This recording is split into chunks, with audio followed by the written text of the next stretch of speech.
On a tous déjà lu un texte et senti que quelque chose n'allait pas. De bonnes idées, oui, mais perdues dans des phrases à rallonge.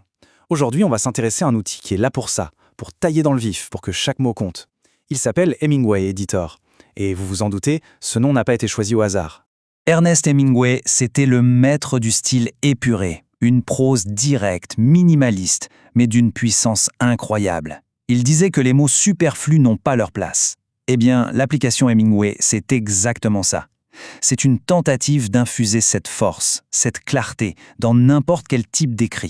Alors, la question se pose, comment on fait pour arriver à ce résultat? Pour avoir cette écriture directe efficace, que ce soit pour un simple email ou un rapport super important?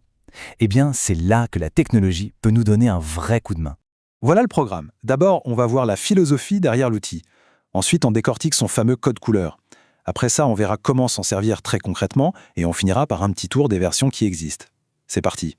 Donc, au cœur de l'éditeur Hemingway, il y a une idée très simple. Aider à se débarrasser de tout ce qui alourdit un texte. L'idée, c'est de faire la chasse aux mots inutiles, de simplifier les phrases complexes pour que le message principal ressorte, qu'il soit éclatant. Soyez audacieux. N'hésitez pas. C'est le conseil que donne l'application elle-même, et ça résume tout. C'est une invitation à être direct, à assumer son propos sans le noyer sous des formules un peu timides. La clarté, c'est aussi une forme de confiance. On en vient à ce qui fait la force de cet outil, son système de couleurs. C'est un peu comme avoir un coach d'écriture sur l'épaule qui pointe du doigt ce qui peut être amélioré. Chaque couleur va signaler un problème bien spécifique. Avant même les couleurs, il y a le score de lisibilité. C'est basé sur le système scolaire américain, le grade level. Attention, ça ne juge pas l'intelligence du texte, mais sa clarté. Un score de grade 9, par exemple, ça veut dire qu'un élève de fin de collège peut lire le texte sans difficulté. Plus le score est bas, plus le texte est accessible. Voilà la première alerte. Une phrase est surlignée en jaune, l'outil la trouve un peu trop longue. C'est une invitation à la raccourcir. Si elle passe au rouge, là, c'est le signal d'alarme. La phrase est vraiment trop complexe. Le conseil est simple, il faut la couper en 2 ou même en 3. Le bleu, lui, s'attaque aux adverbes un peu faibles.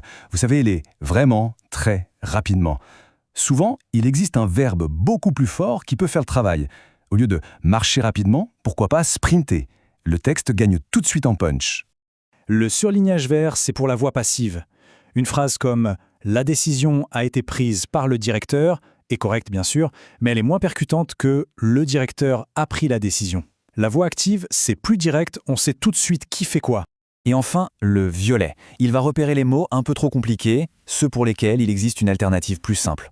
Le but n'est pas d'appauvrir le langage, non. C'est de s'assurer que chaque mot est choisi pour sa clarté, pas pour impressionner.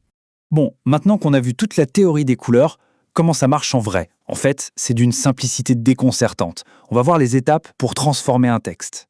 Le processus est très direct. On copie le texte qu'on veut améliorer, on le colle dans l'éditeur et l'analyse se fait toute seule, instantanément. Après, il n'y a plus qu'à suivre le guide des couleurs pour retravailler les passages petit à petit jusqu'à obtenir un résultat qui nous plaît. Regardez cet exemple. À gauche, la phrase est lourde, un peu académique. Après un petit tour dans l'éditeur, on se retrouve avec 2 phrases courtes et directes. Le message est le même, mais l'information essentielle arrive tout de suite. Franchement, c'est beaucoup plus efficace, non? D'ailleurs, un bon objectif à se fixer, c'est de viser un score de lisibilité autour de 9, voire moins, surtout pour des textes destinés à un large public, comme un article de blog. C'est la garantie que le message sera compris par le plus grand nombre sans le moindre effort. Alors la question qui fâche, combien ça coûte? Eh bien, il y a 2 manières d'utiliser l'outil, et chaque option a ses avantages. La version en ligne est totalement gratuite. On y accède depuis n'importe quel navigateur, c'est parfait pour une correction rapide. Et puis, il y a l'application de bureau. Elle est payante, un paiement unique, mais elle offre plus de fonctionnalités.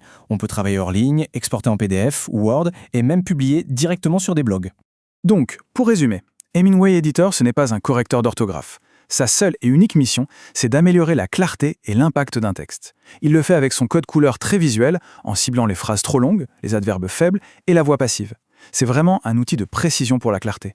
Finalement, cet outil nous rappelle quelque chose d'essentiel. Bien écrire, ce n'est pas utiliser des mots compliqués, c'est transmettre une idée avec la plus grande simplicité possible. Alors la vraie question c'est, et si le prochain texte qu'on écrivait était tout simplement le plus clair de tous? Après tout, la clarté, c'est une forme d'audace.